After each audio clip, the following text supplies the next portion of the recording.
Barkley explains why Michael Jordan beats Lakers' LeBron James in GOAT debate. The NBA GOAT debate is never-ending. I was kind of shocked the other night when Ernie said the stat.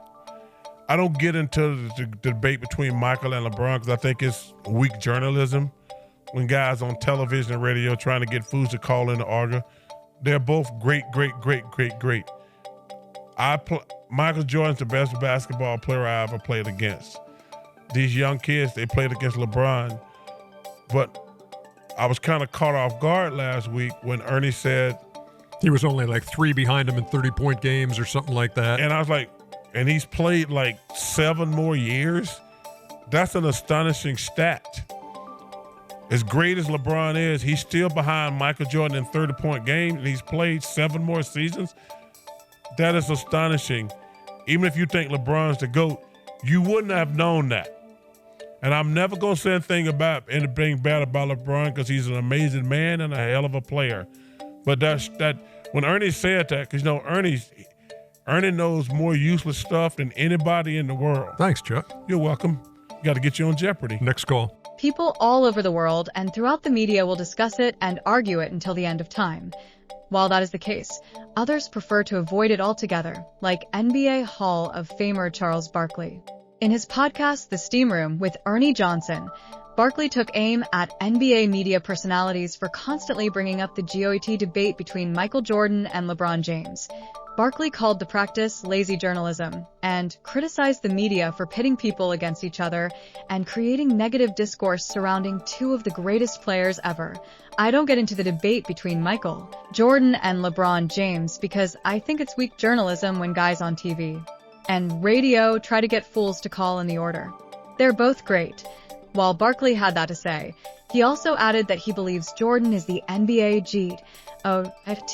Michael Jordan's the best basketball player I ever played against. These young kids, they played against LeBron. I was caught off guard last week when Ernie said James was just a few games behind Jordan in 30-point scoring games. And I was like, and he's played like 7 more years?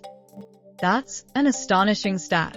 As great as LeBron is, he's still behind Michael Jordan in 30-point games, and he's played 7 more seasons. That is astonishing. Even if you think LeBron is the GOAT, you wouldn't have known that. And I'm never going to say anything bad about LeBron because he's an amazing man and a hell of a player.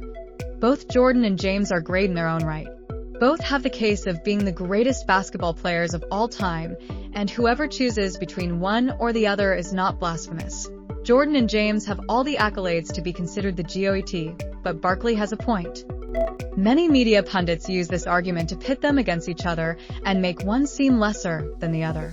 However, that shouldn't be the case when arguing who either. Jordan has a legitimate case with his 6 NBA titles, 5 NBA MVPs, and 6 Finals MVPs. James's resume is just as good, and some might argue even better.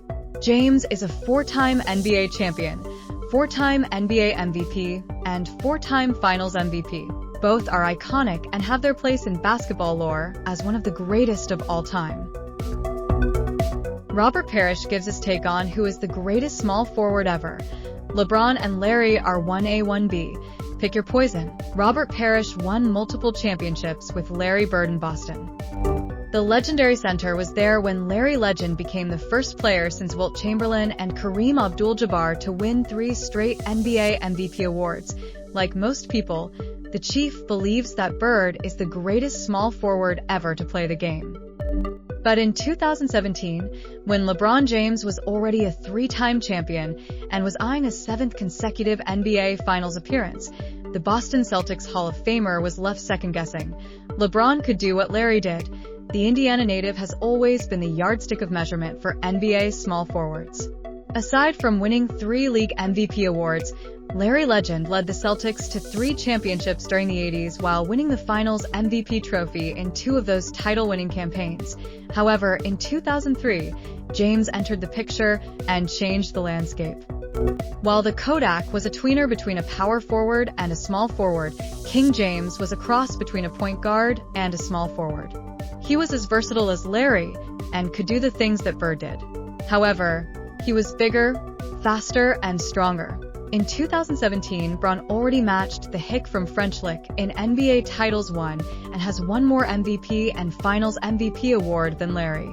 The Celtics legend also lasted only 13 seasons in the NBA, while LeBron was in his 14th year in the league and still going strong when Chief made his comparison.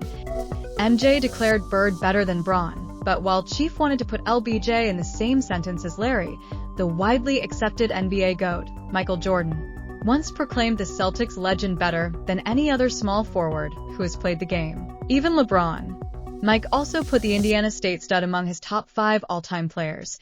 People ask me all the time who my all-time 5 top players are, Mike said in the book, when the game was ours. And when I start saying Larry, they interrupt me. They say, "You've got to be kidding me. He can't play with LeBron James." I tell them, "You guys don't get it. Larry is far better than any small forward who played the game, and to be honest, I'm still not sure if he is a small forward or a power forward." It's worth noting, however, that Jordan made his statement early in his career. The book was published on January 1st, 2009, which meant MJ said a while ago at that point, James was a 5-time NBA All-Star who hadn't won anything yet. Perhaps Mike has a different opinion today, just as Parish changed his stance in 2017.